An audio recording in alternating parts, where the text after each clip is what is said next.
Hello दोस्तों, कैसे हैं आप सभी। मैं हूं आपका दोस्त मोहन। दोस्तों, हम आज सी टेट का 2016 का पेपर आया हुआ है वो करेंगे। जैसे कि हमें पता ही है कि सी टेट के पेपर साल में 2 बार होते हैं। तो 2016 के दो, जैसे 2017 के दो, ऐसे ही 2016 का ये दूसरा पेपर है। तो 31 से हम स्टार्ट करेंगे। एसएस का क्वेश्चन पेपर है। और ऋतु प्रवास से क्या अभिप्राय है। तो ऋतु प्रवास से आप ऑप्शन एक बार देखते रहिए। अगर मैं बोल लूँगा तो लंबा वीडियो बनेगी। तो इसमें क्या होता है कि नए चारागाहों की खोज में पशुधन के साथ लोगों की ऋतुगत गतिशीलता। तो इसमें ये पर्वतीय क्षेत्रों में प्रचलित होती थी। पहाड़ी जनजाति अपने पशुओं के साथ क्या करती थी, ऋतु के साथ दूसरी घाटी या पर्वतीय भागों में प्रवास करती थी। तो ये चीज़ इसका आंसर रहेगा फर्स्ट दोस्तों। सेकंड देखिए, इसमें जोड़े बनाने हैं कि कौन सी चट्टान कौन सी है। तो जो अंतर्भेद अग्नेय चट्टान, जो ये चट्टानें होती हैं, जो अंतर्भेदीय होती हैं, ये होती है ग्रेनाइट की बनी हुई। और ये हर बार आता है दोस्तों क्वेश्चन। और बहिर्भेद जो ये शैलें होती हैं, अग्नेय शैलें, ये होती हैं बेसाल्ट की बनी हुई। और अवसादी शैलें होती हैं बलुआ पत्थर की। कायंत्रित शैल होती है चूना पत्थर की। तो काफ़ी इम्पोर्टेंट क्वेश्चन है ये, हर बार रिपीट होता है। तो इसका राइट आंसर 4 रहेगा मैचिंग के हिसाब से। 33 देखिए, निम्नलिखित क्षेत्रों में से किसमें चिनको नामक स्थानीय पवन चलती है। जो चिनको नामक स्थानीय पवन चलती है वो चलती है पेरी के अंदर। और ये पेरी जलवायु क्षेत्र में यह चलती है। यह उत्तरी अमेरिका के रॉकी पर्वत श्रेणियों के पूर्वी ढाल पर चलती है। यह हवा पशुपालकों के लिए क्या होती है, लाभदायक होती है दोस्तों ये, क्योंकि इसके आगमन से क्या है, चारागाह बर्फ़ से मुक्त हो जाती है। तो अपने ये चीज़ इम्पोर्टेंट है, कई बार ये क्वेश्चन रिपीट होता है। तो ये इम्पोर्टेंट होती है चारागाहों के लिए, यानी कि जो भी जातियाँ वहाँ पे चारागाह वगैरह करती हैं तो उनके लिए इम्पोर्टेंट होती है ये। तो कई बार ऐसे दे दी जाता है, तो अपने उस वे में भी इसको याद रखना है। वायुमंडल की परतों में से कौन सी परत रेडियो प्रसारण में सहायता करती है। तो रेडियो प्रसारण में जो सहायता करती है वह है बाह्य मंडल। दोस्तों, ये बाह्य मंडल सबसे अंत की आ जाएगी। इसके अंदर क्या होता है, एक आयन मंडल भी होता है जिसको आयनोस्फेयर बोलते हैं। उसमें क्या होता है, जो इसकी ऊंचाई वगैरह होती है 80 किलोमीटर से लेके 10,000 किलोमीटर तक ये हो सकती है। और जितनी भी विद्युत चुंबकीय घटनाएं होती हैं दोस्तों, वो इसी मंडल के अंदर होएंगी। कोई भी विद्युत की कोई भी घटना वगैरह तो ये इसी में होती हैं, बाह्य मंडल के अंदर। सुनहरी जरी निम्नलिखित में से किस एक की किस्म है। तो जो सुनहरी जरी होती है यह सिल्क की एक किस्म होती है। तो ये कांचीपुरम की जो सिल्क है, तो आपने याद रखना है कि कांची की सिल्क जो है फेमस है काफ़ी। जनसंख्या घनत्व से अभिप्राय क्या है। तो जनसंख्या घनत्व पृथ्वी के एक पृष्ठ के एक इकाई क्षेत्र में रहने वाले लोगों की संख्या होती है। जैसे हमारा क्वेश्चन आता है कि इंडिया के अंदर जो जनसंख्या घनत्व है कितना है, तो वो इसके हिसाब से मापा जाता है। तो 382 है 2011 के हिसाब से व्यक्ति प्रति वर्ग किलोमीटर। पृथ्वी की सतह के निकट स्थित खनिजों को बाहर निकालने के लिए निम्नलिखित में से किस विधि का यूज़ होता है। तो ये अखनन विधि होती है, जिसमें खुदाई वगैरह करके क्या होता है, खनिजों को बाहर निकाल लिया जाता है। तो ये इंपॉर्टेंट क्वेश्चन है, पहले भी आया हुआ है। तो 38 देखिए, उद्योगों के निम्नलिखित प्रकार में से जो टोकरी बुनाई है वो किस प्रकार का एग्जाम्पल है। तो टोकरी बुनाई एक लघु आकार है, यानी कि ग्रामीण एरिया में होता है। ये लघु ही आकार होता है इस उद्योग का, कोई बड़े स्तर पर ये उद्योग नहीं होता। तो ये इसमें पूछा गया है। तानाशाही के संदर्भ में निम्नलिखित में से कौन सा एक जो कथन है वो गलत है। तो तानाशाह में तानाशाह द्वारा के निर्णयों का लोग प्रश्न नहीं कर सकते, ये काफ़ी इंपॉर्टेंट चीज़ है। अंतिम निर्णय की शक्ति तानाशाह में होती है। जैसे हिटलर था, सारे निर्णय खुद लेता था, कोई इसके निर्णयों को चेंज नहीं कर सकता था। तानाशाह द्वारा लिए गए निर्णयों पर तानाशाह को स्पष्टीकरण देने की आवश्यकता नहीं होती थी, ये भी बिल्कुल करेक्ट है। तो 4 गलत हो जाएगा कि लोगों को प्रश्न उठा सकते हैं, तो ये ऐसा कुछ नहीं होता तानाशाही में। जो कृष्णराज सागर बांध है ये निम्न में से किस नदियों पर बनाया गया है। जो कौन सी नदी पर ये बना है, तो यह बना है कावेरी नदी पर। और इसकी जो लंबाई ऊंचाई है ये 3.5 किलोमीटर, तो ये दोस्तों लंबा है। और इसकी ऊंचाई है 125 फीट, ये भी आपने याद रखनी है। 125 फीट इसकी ऊंचाई है। और ये मैसूर में स्थित है, मैसूर के अंदर यह बना हुआ है। मैसूर भी आपने याद रखना है। हिंदू जो उत्तराधिकारी संशोधन अधिनियम 2005 है, मृतक पिता की संपत्ति में समान अधिकार प्रदान करता है। तो ये किसको प्रदान करता है समान अधिकार? तो ये करता है पत्नी को, पुत्रों को, पुत्रियों को, सभी को करता है। तो ये 2005 अभी आपने याद रखना है कि 2005 के अंदर ये कानून बना था। तो ये भी काफ़ी इम्पोर्टेंट रहेगा यानी कि एग्ज़ाम को देखते हुए। तो 1956 में इससे पहले ये बना था, जब अम्बेडकर ने इसको पेश किया था 1956 के अंदर। लेकिन इसको क्या था, एक बार इसको पास नहीं होने दिया गया था। तो ये 1956 में दोबारा पास हुआ था, जब नेहरू की सरकार दोबारा बनी तो तब इसको बिल को लेके आया गया, तो दोबारा ये पास हुआ था। दोस्तों तो मेरा मेन सब्जेक्ट हिस्ट्री है। अगर आपने नेट की तैयारी करनी है या कोई भी टेट हिस्ट्री से पीजीटी का, तो आप चैनल पे बने रह सकते हैं, ज्वाइन और लाइक कर सकते हैं हमारे वीडियो। 42 देखिए, भारतीय राष्ट्र राज्य का वर्णन करने के लिए विविधता में एकता मुहावरा इन राष्ट्रीय नेताओं में से किसने दिया है? तो दोस्तों ये हमें पता है कि ये जो मुहावरा यानी कि मुहावरा या टाइप, ये जवाहरलाल नेहरू ने दिया है, क्योंकि इनका एक सीरियल भी आता था, भारत एक खोज। तो उसके अंदर भी जिक्र होता है कि विविधता में एकता, कुछ ऐसी चीज़ों का। तो जनपद पंचायत के कार्यों के विषय में निम्नलिखित में से 2 कथन दिए गए हैं, दोनों में से विचार करना है कि सही उत्तर कौन सा है। तो जनपद पंचायत जिला स्तर पर विकास योजनाएं निर्धारित करती है। जनपद जो पंचायत है जिला स्तर पर विकास योजनाएं निर्धारित करती है।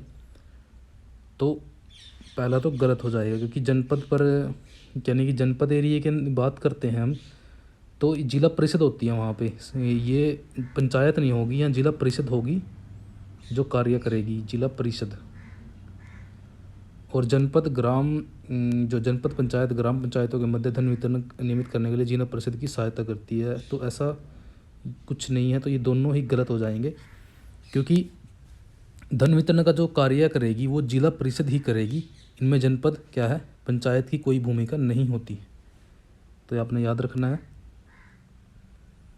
सूचना के अधिकार के अधिनियम पर निम्नलिखित 2 कथनों 1-2 पर विचार करना है। तो इसमें से देखना हमें कि क्या राइट आंसर है, क्या नहीं है। सूचना का अधिकार अधिनियम के माध्यम से कोई भी नागरिक केवल केंद्रीय सरकारी विभागों की कार्यप्रणाली के संदर्भ में सूचना प्राप्त कर सकता है। दोस्तों ये गलत है, क्योंकि केंद्र, राज्य सरकार, स्थानीय सभी से हम राज्य स्थानीय सभी जितने भी हमारी लोकल गवर्नमेंट वगैरह है, तो वहाँ सब से हम सूचनाएं आरटीआई लगा के ले सकते हैं। तो ये चीज़ याद रखनी है। सूचना का अधिकार अधिनियम के अंतर्गत सूचना प्राप्त करने के लिए नागरिक को किसी स्तर के किसी न्यायालय में या पहले याचिका दाखिल करनी पड़ती है, ऐसा कुछ भी नहीं होता। तो ये दोनों ही गलत हो जाएंगे, 3 इसका राइट आंसर रहेगा। और ये हमें याद रखना है कि ये 2005 में ये एक्ट बना था सूचना का, आरटीआई का। तो ये काफ़ी इम्पोर्टेंट है, और इसके लिए न्यायालय में हमें जाने की ज़रूरत नहीं पड़ती। हमें सीधा क्या है, जिसकी इन्फॉर्मेशन चाहिए वहाँ पे हमें एक अपील करनी होती है, आरटीआई डालनी होती है। 45 देखिए, सुल्ताना का स्वप्न नामक कहानी की लेखिका इनमें से कौन थी? तो यह जो थी ये थी रुकैया सुखावत हुसैन। काफ़ी इंपॉर्टेंट है अदर एग्ज़ाम को देखते हुए भी ये रचनाएं वगैरह। गुलामगिरी नामक पुस्तक है जो किसने लिखी थी? तो जो गुलामगिरी नामक पुस्तक लिखी थी, ये लिखी थी ज्योतिबा फुले ने। तो एक इसका राइट आंसर है। और ज्योतिबा फुले का जन्म हुआ था 1827 के अंदर। तो ये महाराष्ट्र साइड से थे और दलित समाज सुधारक थे ये। भारतीय न्यायिक व्यवस्था के संदर्भ में अपील की व्यवस्था का अर्थ क्या है? तो अपील का मतलब यहाँ पूछा है, किसी व्यक्ति को अगर ऐसा लगता है कि निचली अदालत द्वारा दिया गया फैसला सही नहीं है तो ऊपर की अदालत में अपील कर सकता है। हाई कोर्ट से सुप्रीम कोर्ट वो जा सकता है। यही यहाँ पे ये चीज़ वो बोल रहा है कि कार्यपालिका जो अंग से अभिप्राय क्या है? तो इसके अंदर क्या होता है कि जो लोगों का जो समूह होता है जो कानून को लागू करने और शासन चलाने के लिए उत्तरदायी होता है, तो वो कार्यपालिका के अंदर आते हैं। कार्यपालिका के अंदर आती है कैबिनेट आती है दोस्तों, ये आपने याद रखनी है। जो कैबिनेट बनती है, मिनिस्टर होते हैं इसके अंदर मेन। राज्य के जो स्वतंत्र प्रभार वगैरह के जो भी यानी कि जो भी चुने जाते हैं, तो वो सभी इसके अंदर आते हैं कार्यपालिका के अंदर।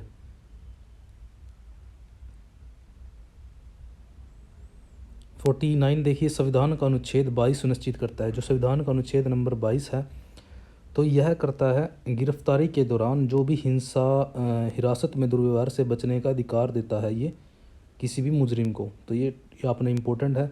और वैसे आपने सारे संविधान के जो भी अनुच्छेद वगैरह हैं, समानता समूनता जितने भी हैं, तो सारे आपने एक बार याद करने अच्छे से।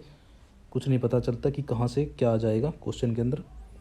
लोकसभा में सत्ताधारी दल का मुखिया इनमें से कौन होता है? जो लोकसभा के अंदर सत्ताधारी दल का जो मुखिया होता है वह प्रधानमंत्री होता है। दल का नेता भी यही होता है, दल का मुखिया भी, जैसे हमारे नरेंद्र मोदी जी हैं इस टाइम। 51 देखिए, उच्च प्राथमिक स्तर पर सामाजिक विज्ञान के स्वरूप पर निम्नलिखित जो 3 कथनों पर विचार करना है, कौन इनमें से सही है?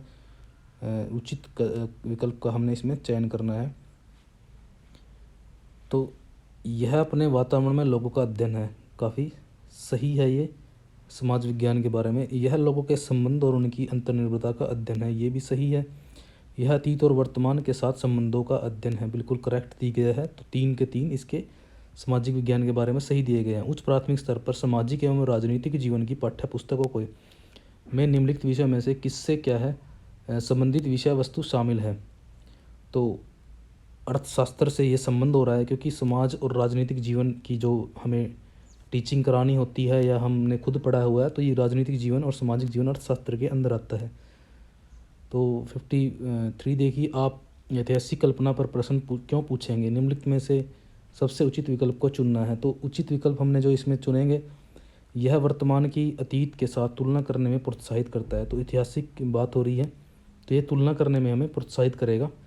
जो ऐतिहासिक कल्पना अगर हम करते हैं कोई भी, जैसे कोई भी आज के टाइम पे जो प्रशासन वगैरह, जैसे हमारा डीसी वगैरह है, अगर हम उसकी एंशियंट टाइम से तुलना करते हैं, तो उस टाइम में जो डीसी को बोला जाता था, जैसे कहीं कहीं अलग अलग उसमें अलग अलग नाम थे, तो उससे क्या होगा, तुलना करने के लिए हमें प्रोत्साहन मिलेगा। ये चीज़ इसमें पूछी गई थी। सामाजिक विज्ञान शिक्षण के लिए आप वृत्तांतों का प्रयोग क्यों करेंगे? दिए गए विकल्पों में से क्या है, उचित उत्तर हमें चुनना है। तो जो उचित है वह है अवधारणाओं को सजीव वास्तविकताओं के साथ जोड़ सके।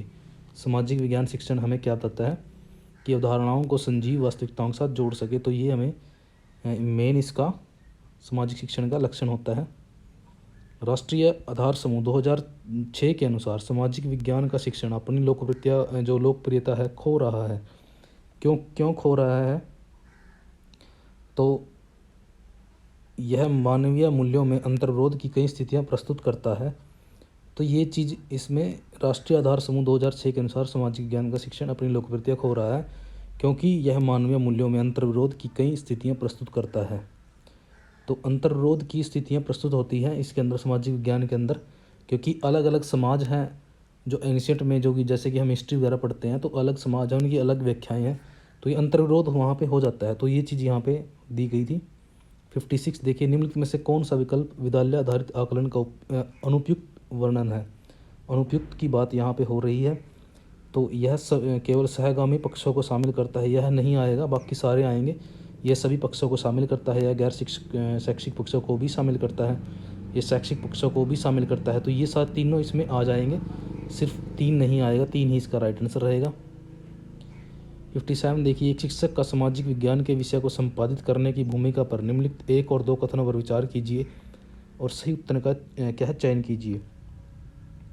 तो देखिए, शिक्षक सभी शिक्षार्थियों की गरिमा को अवश्य सुनिश्चित करे और संवेदनशीलता के साथ चर्चा को शुरू करे। तो ये तो राइट हो जाएगा। शिक्षक लड़कों के साथ तथ्यों और लड़कियों की भावनाओं पर अवश्य बल दे, तो ये गलत हो जाएगा, क्योंकि शिक्षक को दोनों ही क्या है, लड़के और लड़कियों को समान रूप से देखना होता है। तो ये जेंडर वाइज में चला जाएगा, तो ये गलत हो जाएगा। इसका राइट आंसर 4 रहेगा, 57 का 4। तो जैसे कि हम नेक्स्ट देखते हैं कि सामाजिक विज्ञान का अध्ययन क्या है, वैज्ञानिक क्यों है। जो सामाजिक विज्ञान है, इसका अध्ययन वैज्ञानिक क्यों इसमें बताया गया है। तो इसके अंदर क्रमबद्ध तरीके से प्रमाणित ज्ञान को अर्जित किया जाता है। तो ये वैज्ञानिक इसलिए माना गया है कि इसके अंतर्गत क्रमगत मोस्ट इम्पोर्टेंट चीज़ है कि क्रम के अनुसार क्या है, प्रमाणित ज्ञान को अर्जित किया जाता है। तो ये सामाजिक विज्ञान की विशेषता है, इसलिए इसे विज्ञान माना जाता है। आप एक वर्ष में नियोजित, अल्प नियोजित और अनियोजित ग्रामीण श्रमिक द्वारा बिताए गए समय के समानुपात को चित्रित करना चाहते हैं। निम्न में से कौन सा रेखीय चित्रण आप इसमें चुनेंगे? तो इसमें जो रहेगा, चक्र आरेख रहेगा। इसके अंदर एक चक्र की, उसके अंदर हम कुछ इस टाइप से होगा, परसेंटेज वगैरह दे दी जाएगी। तो यही शायद इसका राइट रहेगा। शिक्षार्थियों को सामाजिक विज्ञान विषय में कला के माध्यम से आकलन करने का सबसे उचित उदाहरण चुनना है। कला के माध्यम से, तो कला के माध्यम से जो बिल्कुल सटीक रहेगा यह रहेगा अवधारणाओं का एक व्यक्तिगत प्रस्तुतिकरण करने का अवसर प्रदान करना। तो अवधारणाओं का एक व्यक्तिगत प्रस्तुतिकरण करने का अवसर प्रदान करना इसका बिल्कुल करेक्ट आंसर इनमें 4 के 4 ऑप्शन में से बिल्कुल सटीक बैठ रहा है। क्योंकि मैं भी जो करेक्ट आंसर है दोस्तों वही लगा रहा हूँ। अगर सारे पढ़ेंगे तो वीडियो काफ़ी ज़्यादा बड़ी बन जाती है। निम्नलिखित में से जो भूमंडलीय तापन पर हुई परियोजनाओं में से कौन सा द्वितीय स्रोत पर आधारित है? तो द्वितीय स्रोत पर जो आधारित है वह है मौसम विज्ञान के कार्यालय द्वारा एकत्रित मौसम के अविश्लेषण आंकड़ों पर आधारित आरेखीय निरूपण। तो ये सब क्या आ जाएंगे? द्वितीय स्रोत पर आ जाएंगे। ये जो इसमें दिए गए हैं ये सारे यानी कि प्राथमिक स्रोत माने जाएंगे। द्वितीय में ओनली एक आएगा। 62 देखिए, क्या एक शिक्षक शिक्षार्थियों को कुछ मानदंड देते हैं और कहते हैं कि वे उन पर आधारित अपनी परियोजनाओं का आकलन करें। निम्नलिखित में से कौन से आकलन के तरीके का प्रयोग शिक्षक द्वारा किया गया है? तो कौन सा आकलन है ये हमसे पूछा गया है। तो यह सब आकलन में आ जाएगा, क्योंकि इसमें जो शिक्षार्थी हैं वो खुद ही क्या करेंगे, मानदंड वगैरह की यहाँ बात हो रही है। क्योंकि सब आकलन में क्या होता है, व्यक्ति अपने व्यक्तित्व की विशेषताओं के बारे में जानकारी एकत्रित करके और उसके आधार पर अपना आकलन करता है। तो ये इसकी इम्पोर्टेंट चीज़ रहेगी। 63 देखते हैं। नागरिक शास्त्र की नामावली में राष्ट्रीय पाठ्य चर्चा की रूपरेखा जो NCF 2005 है, ये अपने सारा ही पढ़ना है NCF 2005 के बारे में। इसके अंदर घंटे वगैरह दिए गए हैं टीचर के, कोई कितने घंटे टीचर को पढ़ाना चाहिए पूरे सप्ताह में। तो सारी चीज़ें इंपॉर्टेंट हैं NCF की, कि बदलाव का क्या सुझाव दिया गया है। तो नागरिक शास्त्र की जो इसका नाम वगैरह की बात हो रही है यहाँ पे, तो इसके अंदर सामाजिक व राजनीतिक जीवन इसका नाम कर दिया गया है पाठ्य चर्चा की रूपरेखा का। यानी कि बदलाव, यानी कि इसका नाम जो है तो NCF ने सुझाया है सामाजिक और राजनीतिक जीवन इसका नाम होना चाहिए। ये 2005 का है। 64 देखिए, निम्न में से उच्च प्राथमिक स्तर पर सामाजिक विज्ञान की कक्षा में आप किस मूल्य पर सबसे कम बल देंगे? जो उच्च प्राथमिक स्तर पर सामाजिक विज्ञान की कक्ष में आप किस मूल्य पर सबसे कम बल देंगे? तो जो सबसे कम बल हमने देना है वो देना है 4 पर, प्रतियोगितात्मकता पर, समानता पर तो हमें बल देना ही है कि समान समझना है, सहयोग भी देना है, वैज्ञानिक दृष्टिकोण भी देना है। तो ये तो काफ़ी सिमिलर यानी कि एक जैसी चीज़ें हैं। प्रतियोगिता तो बाद में होएगी ना, जब ये चीज़ें तीनों ही हमें पहले क्लास में करनी है। तो मेन ये है, क्योंकि प्राथमिक स्तर पर सामाजिक विज्ञान की कक्षा में हम प्रतियोगितात्मक पर सबसे कम बल देंगे, जबकि वैज्ञानिक दृष्टिकोण इन पर अधिक बल देंगे। शिक्षार्थियों के संकलनात्मक आकलन का उद्देश्य क्या है? दो शिक्षार्थियों के संकलनात्मक आकलन एक वर्ड आया है, तो इस पर थोड़ा फोकस करना आपने। तो इसके अंदर क्या होता है कि सत्र के समाप्त होने पर आकलन, संकलनात्मक जब भी आकलन होगा तो ये सत्र के अंत में होगा। ये आपने चीज़ याद रखनी है, क्योंकि इसका उद्देश्य क्या होता है, इसका उद्देश्य होता है कि सत्र की समाप्ति पर उनका समग्र आकलन करना। तो ये यहाँ मेन चीज़ है 65 के अंदर। मान लीजिए एक शिक्षक को कक्षा 7 में पाठ ठंडा रेगिस्तान लद्दाख पढ़ाना, निम्न में से कौन सी विधि क्या है सबसे उचित रहेगी? तो जो सबसे उचित रहेगी वो रहेगी प्रतीक अध्ययन विधि। तो इसमें प्रतीकों का यूज़ किया जाएगा, तो उसके द्वारा हम बच्चों को इसके बारे में पढ़ा सकेंगे। उच्च प्राथमिक स्तर पर ऐतिहासिक तथ्यों, ऐतिहासिक लेख को पढ़ाने के लिए निम्नलिखित में से कौन सी विधि अधिक प्रासंगिक है? तो उच्च ऐतिहासिक तथ्यों और ऐतिहासिक लेखों को पढ़ाने के लिए बात हो रही है, तो यहाँ स्रोत विधि काफ़ी इम्पोर्टेंट रहेगी, क्योंकि इतिहास के अंदर स्रोत मेन होते हैं जिनके आधार पर हम इतिहास लिखते हैं, इतिहास लेखन होता है। तो हिस्ट्री की यहाँ बात हुई थी। 68 देखिए, राष्ट्रीय पाठ्यचर्या की रूपरेखा NCF 2005 की स्तुति के अनुसार बच्चों का विद्यालय जीवन निम्नलिखित में से किसके साथ जुड़ना चाहिए? तो बच्चों का जो विद्यालय का बाह्य वातावरण है उसके साथ ये जुड़े होना जरूरी है। तो ये 2005 NCF की विशेषता है, जिसे मैंने आपको पहले ही बताया कि NCF को आपने अच्छे से पढ़ना है। निम्नलिखित में से किस विकल्प को दंड आरेख में सबसे अच्छे तरीके से दर्शाया जा सकता है? दंड आरेख के अंदर सबसे अच्छे तरीके से किस चीज़ को इसमें वर्षा के आंकड़े को किसी स्थान विशेष से संबंधित होते हैं, क्योंकि इसके कारण इन्हें दंड आरेख द्वारा सरलता से प्रदर्शित किया जा सकता है। बाकी ये 3 चीज़ें सरलता से दंड आरेख में जो है प्रदर्शित नहीं की जा सकती। 70 देखिए, लोकतांत्रिक संस्थाओं की समझ को विकसित करने के लिए निम्नलिखित में से सबसे उचित पाठ्यक्रम संकलित उपागम को चुनना है। तो यह रहेगा वास्तविक स्थिति के साथ आदर्श स्थितियों के उदाहरण को प्रस्तुत करना। तो लोकतंत्र के अंदर हम क्या करेंगे, संस्थाओं की समझ को विकसित करने के लिए शिक्षार्थियों के अंदर पाठ्यक्रम में लोकतांत्रिक संस्थाओं की वास्तविक स्थितियों के साथ साथ आदर्श स्थितियों के उदाहरण को शामिल करेंगे। इससे दोनों स्थितियों का अध्ययन यानी कि दोनों स्थितियों का अध्ययन करने में बच्चे सक्षम होंगे। तो ये मेन चीज़ है। 70 देखिए, गणितज्ञ और खगोल शास्त्री जो आर्यभट्ट ने आर्यभट्टियम नामक पुस्तक की रचना की है, तो ये कौन सी भाषा में उसने लिखी है? तो ये हिस्ट्री से क्वेश्चन है दोस्तों। तो ये लिखी थी उसने संस्कृत भाषा में, क्योंकि उस टाइम पे संस्कृत भाषा ही गुप्त काल की मेन भाषा होती थी। तो ये संस्कृत की है और ये पटना के रहने वाले थे। कई बार पूछ लिया जाता है ये कहाँ के निवासी थे। ये पटना बिहार के थे आर्यभट्ट जो थे। नेक्स्ट देखिए, निम्नलिखित स्तूपों में से किस एक को स्थान के रूप में चिन्हित किया गया है जहाँ बुद्ध ने पहली बार उपदेश दिया था? तो ये उन्होंने उपदेश दिया था सारनाथ के अंदर, जिसको बोलते हैं धर्म चक्र प्रवर्तन। बौद्ध ग्रंथों के अंदर धर्म चक्र प्रवर्तन बोला जाता है। संगम कविताओं में किन 3 राजवंशों को मूवेंदार कहा जाता है? ये काफ़ी इंपॉर्टेंट टर्म आई है यहाँ पे। मूवेंदार में जो शामिल जो संगम राजा थे वो थे चोल, चेर और पांड्य। तीनों राजवंश के बारे में इनमें जानकारी मिलती है। और पांड्यों के ने संरक्षण प्रदान किया था संगम कविताओं को, यानी कि जो संगम टाइम की जो कविताएं उस टाइम लिखी गई थी, तो ये पांड्य राजाओं ने संरक्षण दिया था और ये तीनों इसमें शामिल थे। रामपुरों में मिला जो उत्कृष्ट पालिश वाले पत्थर पर बना सांड जो है राष्ट्रपति भवन में रखा गया, इनमें से किसके शासनकाल में यह बनाया गया था? तो ये दोस्तों मौर्य काल की रचना थी, अशोक के टाइम की। और ये अपने याद रखना कि रामपुरवा में जो सांड है यानी कि वृषभ की मूर्ति मिलती है। कई बार नेट में ये क्वेश्चन आया हुआ है कि मैचिंग करनी दे दी जाती है कि मौर्य जो रामपुरवा में अंदर सांड मिला है या संकीसा के अंदर हाथी मिला है। तो इस टाइप से भी आपने चीज़ों को ध्यान रखना है।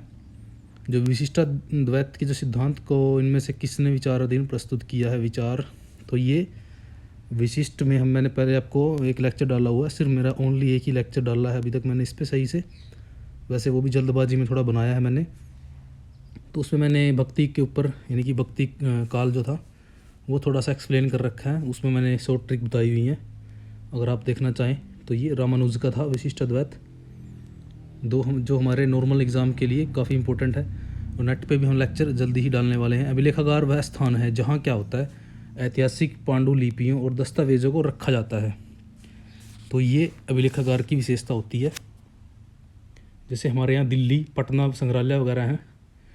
12वीं शताब्दी के मध्य कर्नाटक में प्रारंभ हुए। तो ये अपने याद रखना है कि 12वीं शताब्दी में आरंभ हुआ था और कर्नाटक मेन था वीर शैव के लिए आंदोलन। वीर शैव जो आंदोलन हुआ था 12वीं शताब्दी में शुरू हुआ कर्नाटक में। और इसके कथनों में से कौन सा कथन, एक कथन जिसके बारे में सही दिया गया है, जो इसमें सही दिया गया है, इसने क्या किया था, नारी और जाति जो थी, नारी और जाति के प्रति व्यवहार के बारे में ब्राह्मणवादी विचारधारा का विरोध इन्होंने विरुद्ध में तर्क दिया, यानी कि विरोध किया इन्होंने जो ब्राह्मण ग्रंथ बताते हैं। तो ये क्या थी, जो ये विचारधारा थी वीर शैव, इसमें आया हुआ है कि ये शैव यानी कि शैव विचारधारा थी ये।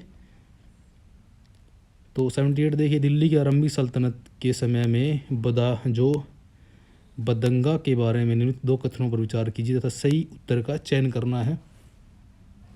तो बदंगा विशेष गुलाम थे जिन्हें सैनिक सेवाओं के लिए खरीदा जाता था और उन्हें राज्य के बहुत से महत्वपूर्ण राजनीतिक पदों पर कार्य करने के लिए बड़ी सावधानी से प्रशिक्षित किया जाता था।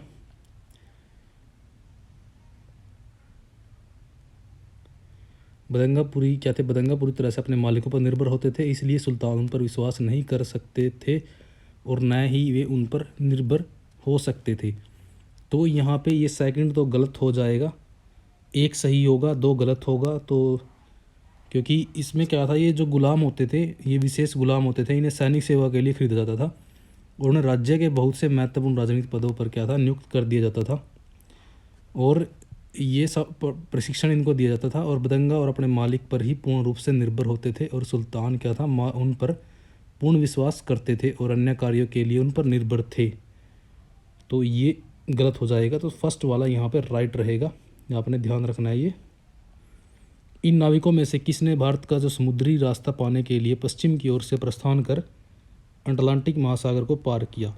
तो जो अटलांटिक ये था कोलंबस 1492 में जो निकला था, जिसने यानी कि हम इस रास्ते की खोज की थी। उसके बाद भारत में वास्को डी गामा पहुंचता है, जो एक पुर्तगाली नाविक था। किस राजवंश ने अपने लेखों में क्या है मलयालम भाषा का यूज़ किया है? काफ़ी इंपॉर्टेंट क्वेश्चन आया है। तो ये मलयालम की यूज़ करने वाले थे चेर राजवंश जो था, पश्चिमी राजवंश था। इसने अपने लेखों में क्या किया है मलयालम भाषा एवं लिपि का प्रयोग किया है। और चेरों का जो धन यानी कि राजकीय चिन्ह था इनका राजकीय चिन्ह धनुष था। और जो चोल और पांड्या जो थे इनके क्या थे पड़ोसी राजवंश थे। इनका धनुष था दोस्तों, इनका मछली था और चोलों का सिंह था। तो आपने ये याद रखना है। वर्ष 1906 में कांग्रेस जो वर्ष 1906 में जो सोंग्राम संगमा के विद्रोह का कारण था। तो इनमें से क्या है? असम के आदिवासी समूहों द्वारा किया गया औपनिवेशिक वन कानूनों का विरोध सोंगमा यानी कि ये सोंग्राम संगमा कहा जाता है। तो ये आपने याद रखना है। 82 देखिए, ब्रिटिश सरकार ने सन 1927 में भारत में अपनी अगुवाई में साइमन कमीशन भेजा था, तो जिसका विरोध किया गया था। क्योंकि ये इसलिए विरोध किया गया था क्योंकि इसके अंदर जो एक भी इंडियन शामिल नहीं था, सारे ही गोरे थे साथ के साथ। क्योंकि इसमें क्या था कोई भी इसके अंदर अंग्रेज थे सारे, तो कोई भी भारतीय इसके अंदर नहीं था। तो ये इसका राइट आंसर है, कोई भारतीय प्रतिनिधि नहीं था इसके अंदर। तो ये हमने मैचिंग करने हैं। तो हमें रामकृष्ण मिशन जो है स्वामी विवेकानंद 1897 में, जो युवा बंगाल आंदोलन है ये हेनरी विवियन जो ये डेरोजियो से संबंध रखते हैं। अलीगढ़ आंदोलन सैयद अहमद खान 1875, ब्रह्म समाज जो था केशव चंद्र सेन से संबंध रखता है। 83 का आंसर रहेगा, ये रहेगा 4। वयोवृद्ध गांधीवादी जो नेता थे पोट्टी जो श्री रामुलु निम्नलिखित में से राज्यों में से किसको बनवाने के लिए 1952 में भूख हड़ताल पर बैठे थे? तो ये आंध्र प्रदेश के थे। तो आंध्र प्रदेश के निर्माण के लिए वर्ष 1952 में श्री राम मल्लू जो थे भूख हड़ताल की थी और इनकी मृत्यु 1953 में हो गई। तो इनकी मृत्यु होने के साथ ही 1953 में क्या था भाषाई आधार पर, भाषा आपने याद रखना है कि भाषा के आधार पर इसको अलग कर दिया गया था आंध्र प्रदेश को। ये काफ़ी इम्पोर्टेंट है। वहादत ए दीन अर्थात सभी धर्मों की बुनियादी एकता के हिमायती इनमें से कौन थे?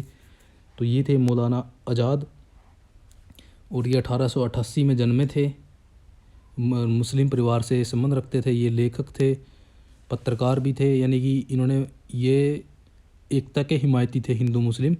और 1912 में इन्होंने एक क्या किया था पत्र निकाला था जिसका नाम था अल बिलाल, यानी कि अल हिलाल और अल बिलाग, इनके 2 पत्र थे जो उर्दू में थे और भारत रत्न इनको दिया गया है। ये भी आपने याद रखना है।